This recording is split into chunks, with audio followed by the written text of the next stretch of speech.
one. Here we are again. Got it. Danny Okay. and Troy show. Danny, 6th of Troy, and March. Pinky. And yeah, a new edition. Pinky. Yeah. Well, Isn't she beautiful? Her That- new evening dress. yeah. So did you grow that or? No, I Purchase. bought it in the supermarket for Right. $4. Oh, okay. But I have a weakness for hyacinths. You know, it's the smell. Every time I buy one, of course, I plant it outside. Mhm, And the mhm. second year they come back, which most of them do, they're not as hardy and vibrant as this one is. This is Mhm. greenhouse quality, right? Right. And right. it's got all the right soil in it or whatever. Yeah. And last year, we've got a drive that goes around in front of that was beside the house, and it goes around near the woods, past the barn, and comes back around. Mhm, And mhm. it's on the north side. And I got a bunch of tulips last year. They were on sale, and I thought, great, this is an assorted pack. And I planted them in the middle of the driveway. Right. Okay. I've got rocks on two sides, and in the middle, I planted these tulips and hyacinths and narcissus, daffodils, all that kind of stuff. Right. And when they came up, Linda was saying, "What are you doing? I don't know anybody that plants flowers in the middle of their driveway, like where the car goes over them." And I said, you know what?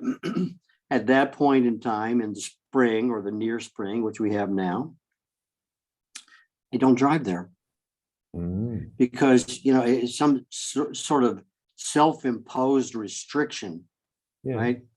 Is that detour, let the Oh. flowers grow and give the car a rest, Yeah. right? Okay. Like, man, I'm so tired of, you know, automobiles in my life. Right. Just nothing but just sucking money and attention and everything Mhm, else. mhm, mhm, You know, there's always something going wrong with them. mhm, mhm. So it's a respite for the Yeah. land. Yeah.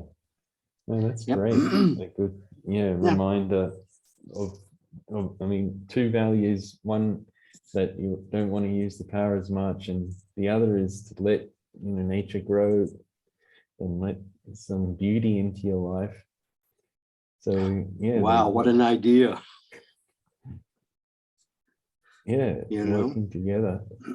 These are the things that I think bringing together, that it's not that obvious, and like, as you mentioned, Len is like, what's going on? You crazy? Planting this, it's not gonna work. But the strategies behind it, and the story and the reasoning, until it's told, until the story is told, doesn't become apparent. And then when it is there, it's like it just makes sense. And yeah, absolutely. And tulips, growing tulips. I even asked at Queen Wilhelmina in where is that?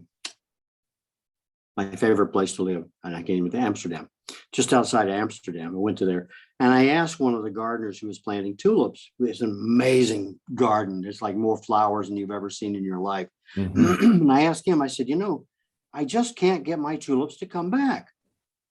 And of course, when tulips first came, they were little tiny things, and some guy bought, 3 or 4 for like $5,000, left them on the bar, and some guy comes in and starts munching on them like they're garlic and eats them, right? Okay. So the animals that live underground near the surface, they like them too. Mm-hmm.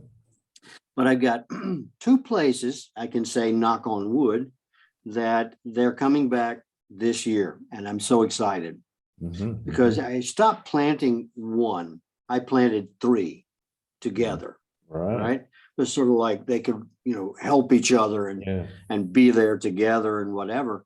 And they're coming back there. And that's on the north side of the house. And also around the apple tree, I planted it. I call it monkey grass. And so I've got this circle, like a fairy ring around this apple tree that is like the most amazing tree I have. 25 years old now since I first got here. Yeah. And that's the other place underneath the apple tree. They come back and they Mhm. grow and they're beautiful. Mhm, You know, mhm. so I'm looking for more magic spots to Right, plant these right. tulips, Yeah, where animals should just leave them alone, you know, right. just go somewhere else and eat something else. Mhm, mhm. But yeah, it's Yeah, amazing. And yeah. I should actually show you. Well, no, we'll have to do something with the video, but next time I'll show you some Phalaenopsis orchids that I bought, and white, and I've got them now in the kitchen. Right. So it's, the house is full of flowers, and I took a picture of a violet, the deepest purple little violets growing wild here. And I sent it to Len and I said, this is the color of my love for you. And I'm not a creative person, but when something comes my way, it's like, Uh-huh. snatch it, man, and send it, because you'll probably like it. Mhm, And of mhm, course, she was gushing and it was like, oh, tell mhm. me more, Uh-huh, uh-huh. so I take pictures every day. I have a lining one of the driveways on the south side. There's a row. I got a super deal one time for Japanese magnolias. It's like somehow reason people around here have a problem recognizing what's beautiful, because I don't know whether they know it or not. Mhm. So I think they weren't buying these magnolias, and I went to the garden manager and I said, how much you want for that? And she said, well, they're priced, it was on sale. They're trying to get rid of them. And I said, no, I want all of them. And they were like 20. So I said, okay, I've got to make 2 trips, but I want them all. So she sold them to me for some stupid, ridiculous price. And I came home and I just planted them down the driveway, and they're Mhm, all in bloom right now. mhm, mhm, And it's like, Mama Mia, all the narcissus are coming up. It's mhm. just, and before it's pre-green, because, Right. I'm so sick of being here and looking through the trees at my neighbors' houses. It's like, I don't want to see my neighbors' houses. I tried to prevent that by buying all the land around me, but I missed a couple, Okay. you know. So Sure. anyway, kind of interesting stuff. But this is the time of year to talk about life, or the resurgence of life. And of Mhm. course, the idea of my mother comes up. And also, I'm looking over my shoulder and I'm saying, January the 1st, new year. And it's like, why? Does this have something to do with the baby in a manger? I don't get it. And then then you got not Japanese, Chinese New Year. Yeah. And it's like, I don't get that either. Maybe it has something to do with the phases of the moon. I don't know. But for me, New Year's is the first day of spring. Right. That is the new year, right? Sure. Yeah. Marked in a way that we can always remember. What is that? Right. March 21st, right? I think. Well, in Australia, it's September the 1st is the start of Really? spring. Why? Why September the 1st? Is that it has to do with vernal equinoxes and all this other stuff, doesn't it? Well, The yeah, the first day seasons. of the new year or spring. So being, yeah, in the southern hemisphere, so our seasons are the opposite of the northern hemisphere. So the US is Right. up there, and then yeah, we have summer Down from under and up there. yeah, Okay. There then used to some, be a thriving civilization here. And then, okay, September 1st, I like yeah, it. then so it's September, October, November is spring. Then December starts into summer. Mhm. January, February. Then yeah, autumn comes after that for 3 months, and then we got winter in the middle of the year. So March, April, May, Hmm. June, July, August. That June, July, August is winter. So then, yeah, the 1st September breaks the autumn, sorry, the winter month, sorry, winter season, and yeah, we celebrate. It would be spring. nice if winter was just a month. Jane Yeah, would like that. in Australia, yeah, it's usually only cold. I mean, really cold for a couple of weeks, even. Yeah, so. But I mean, it's all changing now with these weird weather patterns right now. It's COVID. COVID's doing that. Nature has COVID. Yeah, everything's being affected or infected. You know, it would my two favorite seasons of the year, autumn and spring, happen to be opposite each other, right? On a visual. And then if I like them so much, then I could spend spring here. Exactly. And then go Australia. To your spring, which is autumn. And then at the end of autumn, I could come back here for my autumn here. So I could spend the whole year 2 times in spring and 2 times in autumn. Exactly. Sounds like a good idea. Yeah. Well, yeah, we escaped. Well, speaking of New Year, so yeah, the Tibetan New Year was just it's on the 3rd and 4th of March this year. March? Yeah. Really? We just had the celebrations in Bhutan. How do you celebrate New Year, the Tibetan New Year? Is there anything you do, light candles or climb a mountain? There are, I mean, different varies of celebrations. I mean, people vary in terms of how much they celebrate and what they do, but yeah, the monks, we're living in a 5-story apartment, and we have monks living in the floor below us.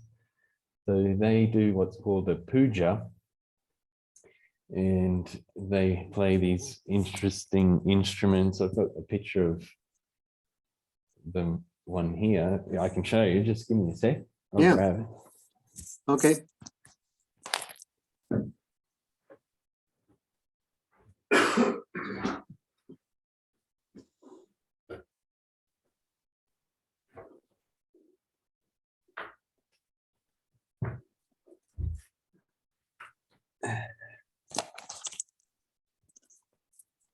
I didn't want to be lonely. Right. It's not coming up. Let me turn my. Oh, there we go. Because of my background. Oh, it's a big horn. Yeah. Like they have in Switzerland. And that. How interesting. Yeah, it's like.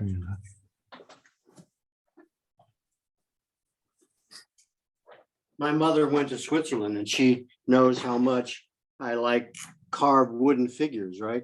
Yeah. Yeah, it's almost the same thing. Right. Wow, how interesting. So they play those and they have drums and they chant, and then you have, certain different types of food, like the pastries, and then just usually visit friends and family, but because of lockdown, that wasn't possible this year. And it's not the same date every year. It's according to the planetary alignment, or like you said, the phases of the moon and solar system.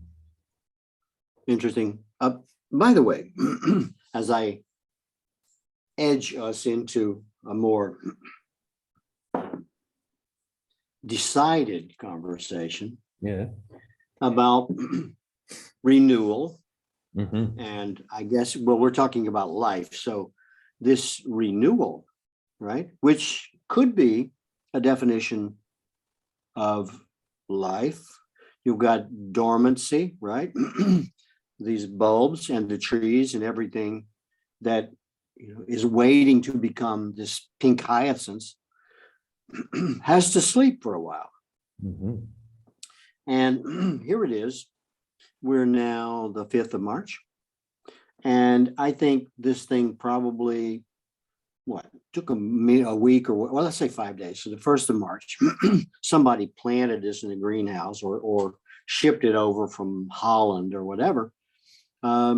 because something that is now alive that was asleep before in all of its forms has suddenly sprung or spring to life, right? And that's a curious question. You have animals that hibernate, frogs, bears, whatever, and they live for a certain amount of time that we can see. It's like a friend told me, he said, trees are growing during the winter. Just because they don't have leaves on them doesn't mean they're not growing. And I thought, well, yeah, he's right. I hadn't thought about that. So all of these things that are not dead, or we could define that, but not to bore people too much. What is it, Troy? Yeah. Your brother is a gardener, right? Yeah.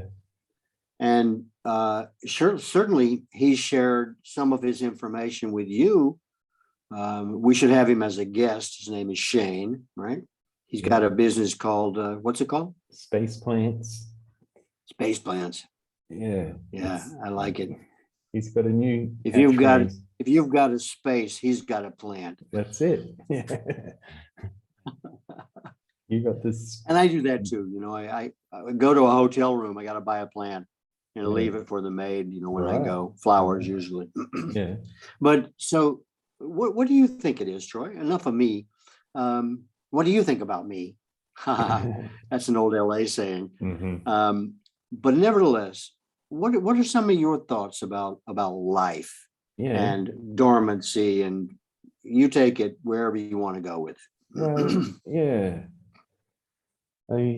For some reason, what's coming to mind is these plants that come about, the flowers, I should say, that just come about once a year. So we were talking about New Year's and seasons, and there's some really rare and beautiful flowers that just make an appearance once a year. And some of them I've heard only come out at night or certain, Night blooming jasmine is one. Right. So, and Shane, being the enthusiast he is, would grow these plants and then be, it's about to happen. It's probably going to happen tonight. So then, sometimes kind of wait and watch and just experience this once a year occurrence of a flower blooming. And he'd take pictures and I'd see the pictures, but the experience that he has, or I can only imagine, because I wasn't there and missed the opportunity in the last one anyway.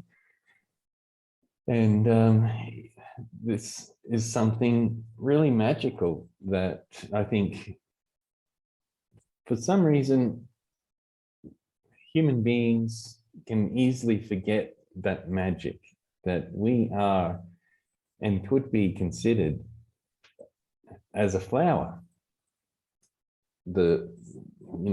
If you look in the terms of, since the evolution of the universe, people or scientists can say, 4 billion years or something like that, how long it's been around, and the lifespan of an average human, being between 70 and 80, 90 years, we're only here for a short amount of time. And I think it's a good message that these flowers bring, that, life is beautiful and there are beautiful things and magical things happening. And you, as in me, you and I, are one of those magical things. And that's all. The messages that come to me. That's on a very broad view. If we go microscopically, I would like to know more about what you think that this is horrible to place you in this position, but what do you think life is? Yeah, that's a good question. I mean, life is what it is. I don't know, yeah, how to come up with a real definitive. What is it to you? What is life to you? Well, yeah, life, There's no perfect answer, Troy. sure. I'm just throwing rotten fruit at you. No, it's great. Yeah, questions and good to think about these things. So, yeah. Could you say that life is renewal, like we just talked about with plants? But I want to go deeper than that. You know me, I like to get down to basics, really 3 words. You know, Right. you've got 3 words at Right. the end of the conversation, Yeah. which let's shoot for because we still have about 20 minutes left, Sure. I think.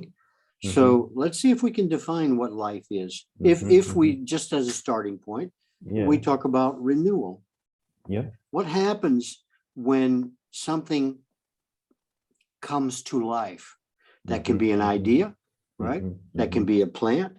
Sure. That can be an association. You know, Mhm, we can formulate it in any way we want, mhm, mhm. electronically.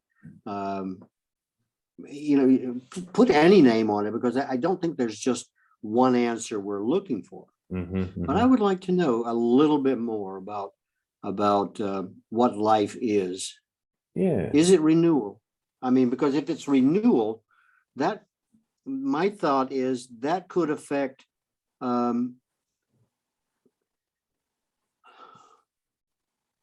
maybe on a different time frame, like in rebirth, right?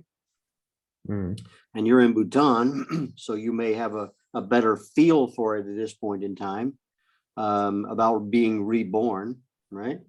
And that would fit in with renewal, right? Mhm, Like a mhm. plant, except I suppose under different conditions and a certain amount of time, if we can use that word time, or passage or whatever. Mhm, Um, mhm. what would you say if you were a Buddhist monk in Thimphu, which is where you are now in Mhm, Bhutan, mhm. and just imagine yourself a monk, right? A Okay. Buddhist monk.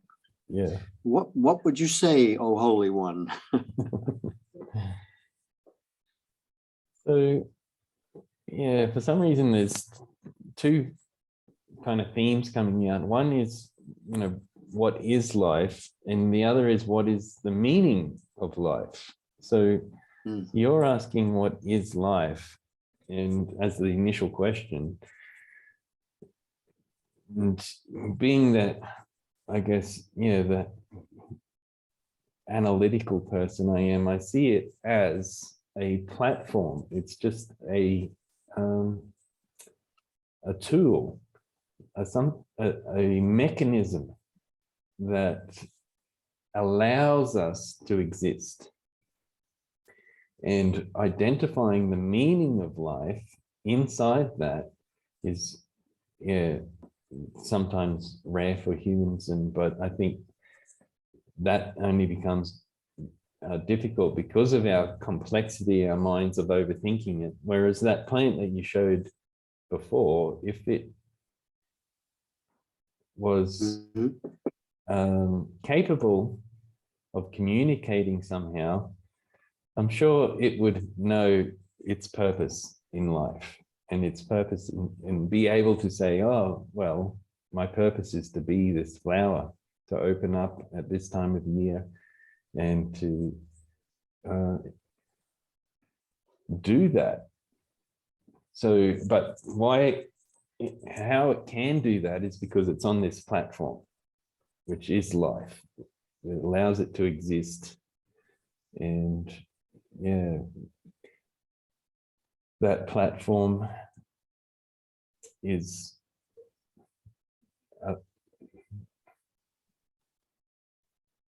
well, yeah, I'm wanting to say energy, but it's that in 2 aspects. One is it's the space for the energy, and then the energy existing. So as you were saying, the microscopic level, or the like zooming in, coming right down to it, it's all just, I mean, the most simple word I can use to try and explain it is energy.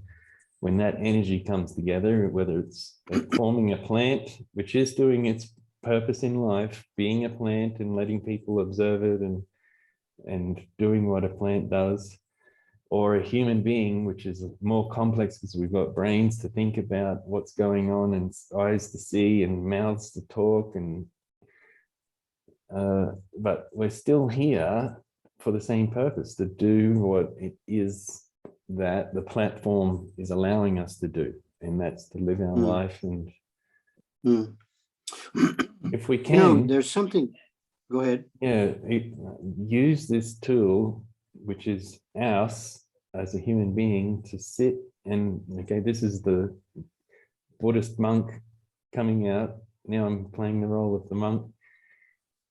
To use that tool to become aware of yourself and to recognize the beauty or the magic that's involved. And that, I believe, is the purpose of every human being, is to become aware of their own magic, that they are magical, and that's their purpose, is to go deeper and deeper into understanding that you are a miracle.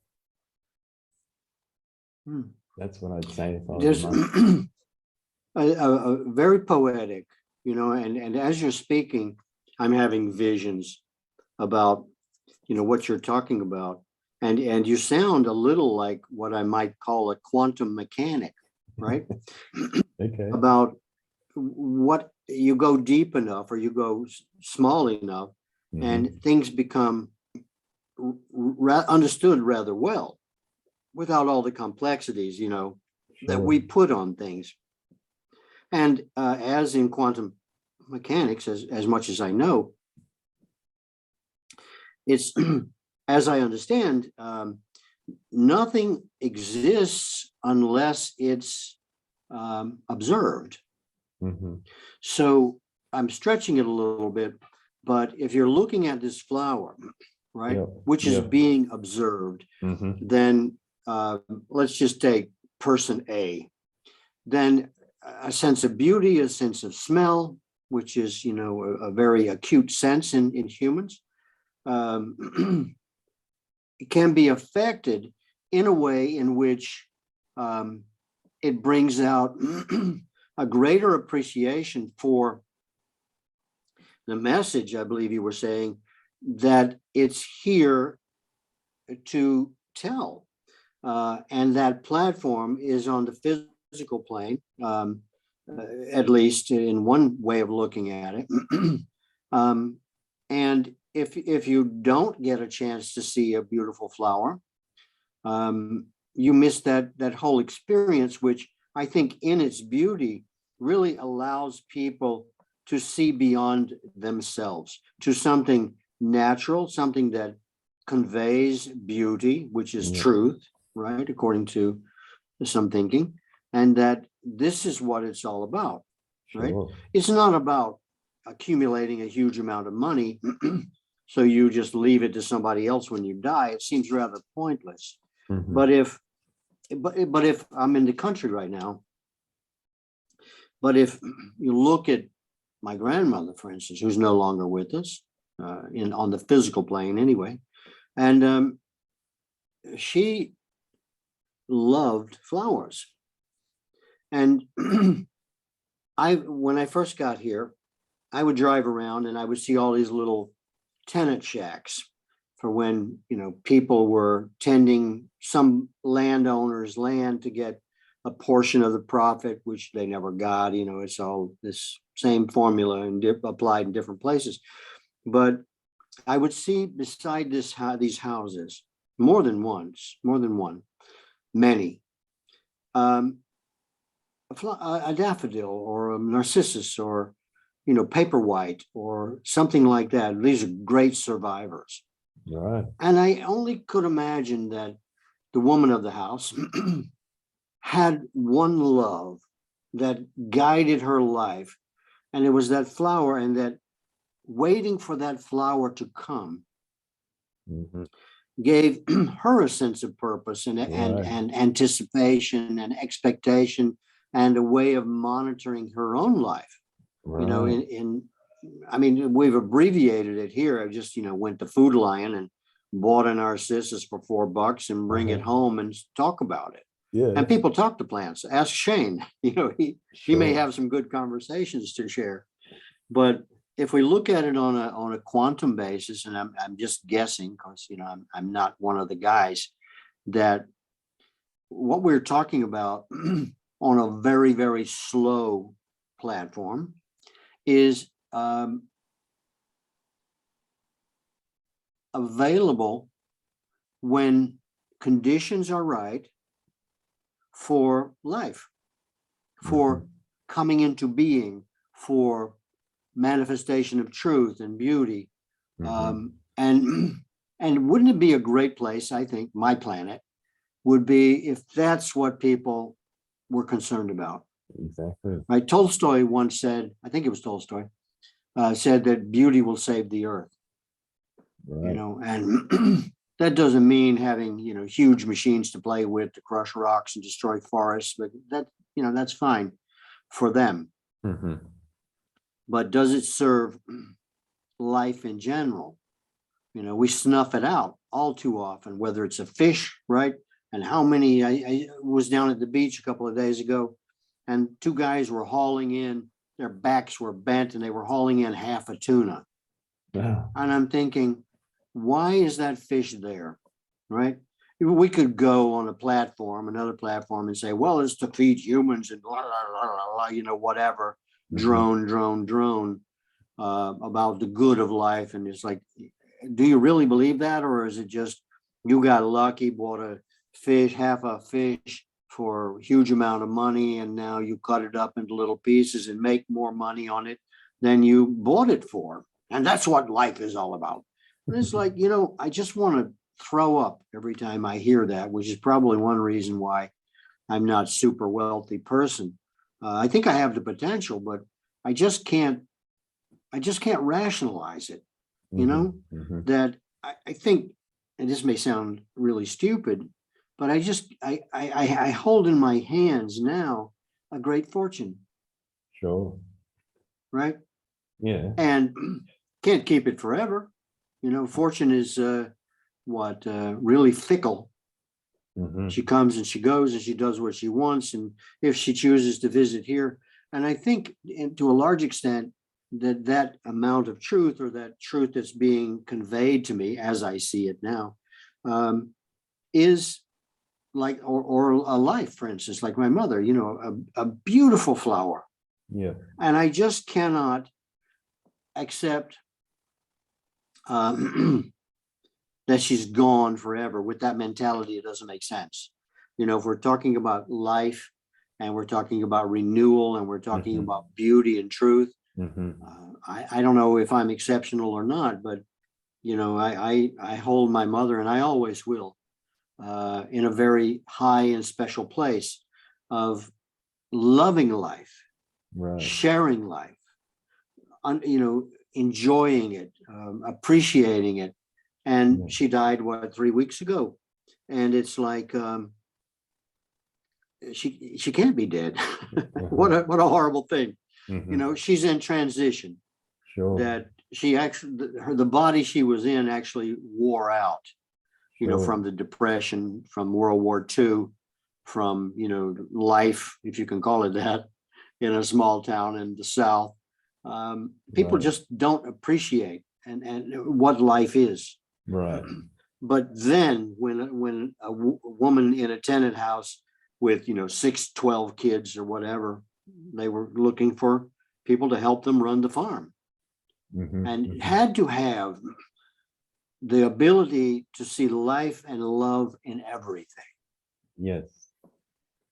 And somehow keep that aspect of renewal alive in themselves, which is part of the message, I think, that life gives us. Yeah. All we have to do is see it, Yes. if you wish.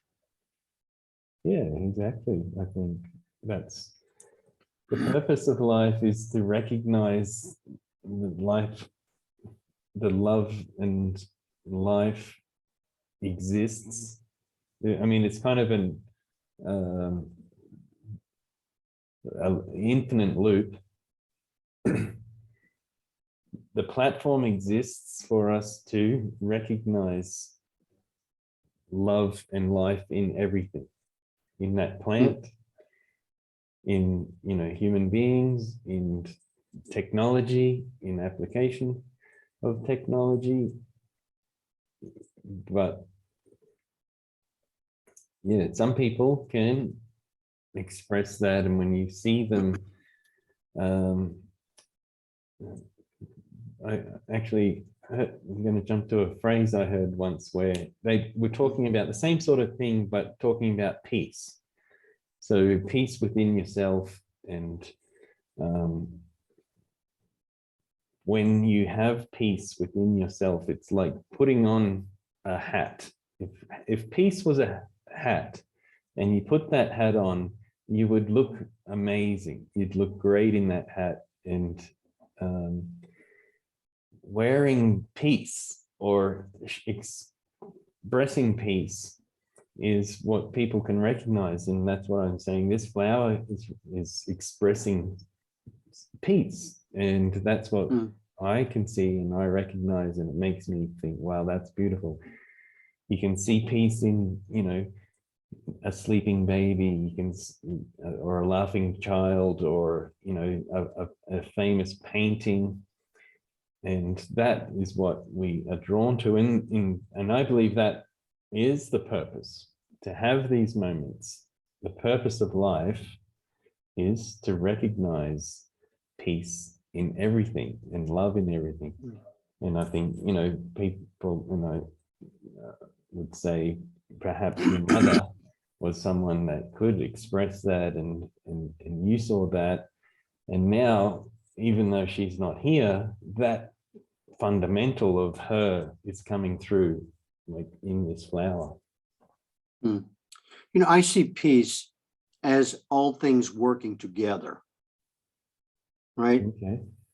I wouldn't diminish its meaning by applying it to a certain situation like versus war, Sure. or, you know, hippies on the Haight-Ashbury in San Francisco in the 60s.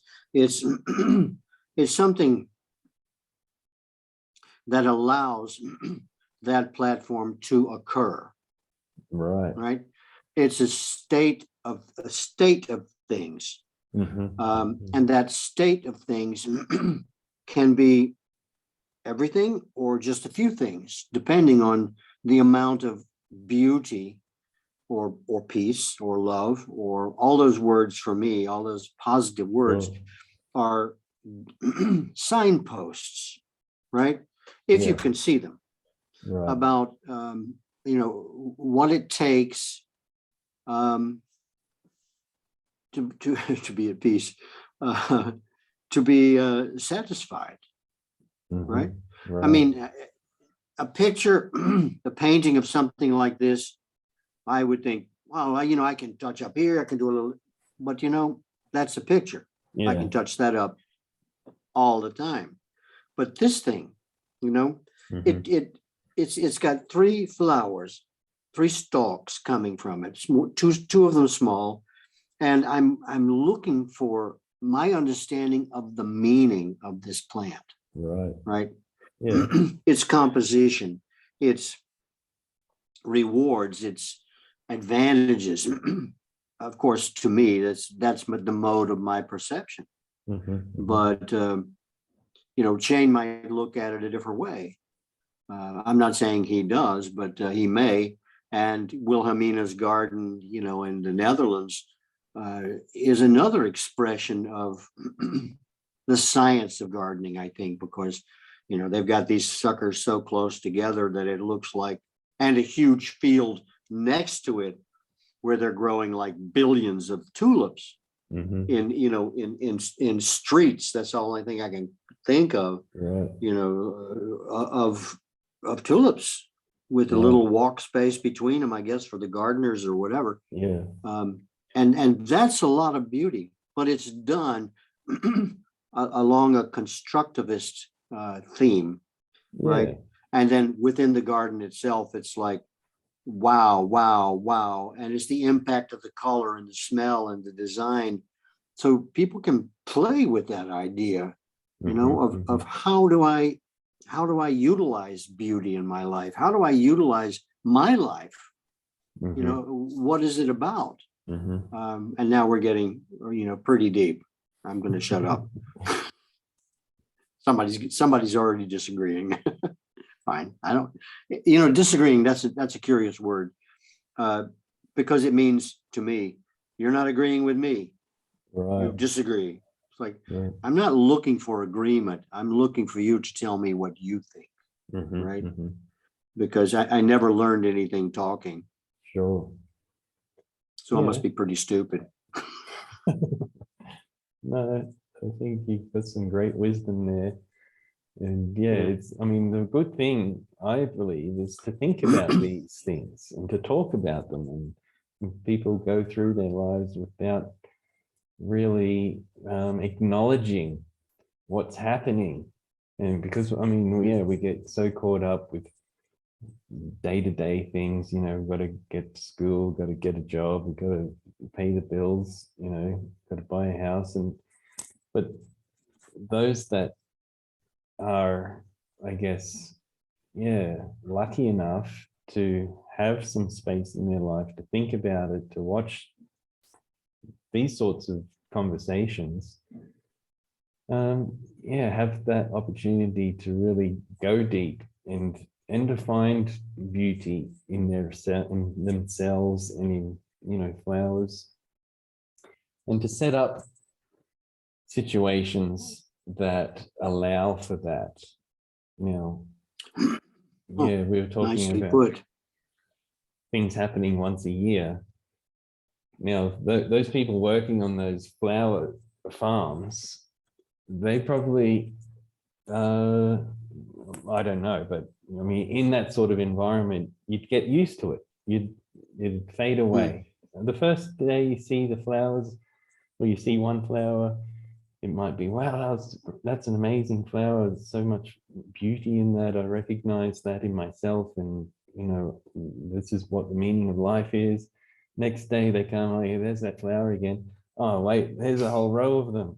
Oh, I got to pick them, and then slowly, but they can set up new environments, new opportunities, to remind themselves of what they saw in that first day when they came and saw that first flower.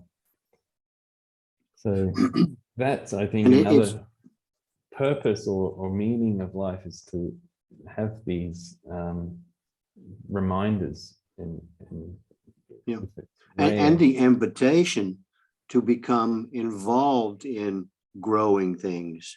Well, right? Getting your hands in the earth, caring for something. You know, there's so many things that can come from that. The true acknowledgement of life and its purpose. You know, one last comment from me, because I see we're over time already, is that once in my life, or for a certain amount of time, I was working for Corning Glass Institute at St. Petersburg State University in Russia. And I would always ask these scientists these questions, you know, like, what is life or whatever. Sure. And just to see if they, in their depth of knowledge, could give me an answer I would never forget. And they gave me a few. And one of them was based on my question, what is the purpose of life? Which everybody wanted to know. And so somebody said that to me, and I said, well, I think it's, you know, me in 2 and 3 word answers, right? 1, 2, and 3. I said, constant creativity. Right.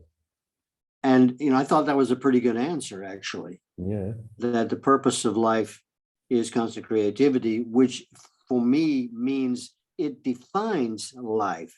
That life itself is constant creativity. And Yeah. when, things mutate or they go awry or whatever, then life per se, as we know it and see it, becomes less formidable, and may fade into other dimensions, none of which are bad. When you dissipate, that's not bad. It's Sure. just the way we look at it. We can sort of saddle it with bad meanings if we want to, but I don't see a purpose in that. And I think all of that requires a great deal of bravery on the part of people. Animals don't seem to have a problem with peace. Sure. Yeah. No, I Right? love it. And plants, I don't think they do either. No. I don't see it. Yeah. Constant creativity. I love it.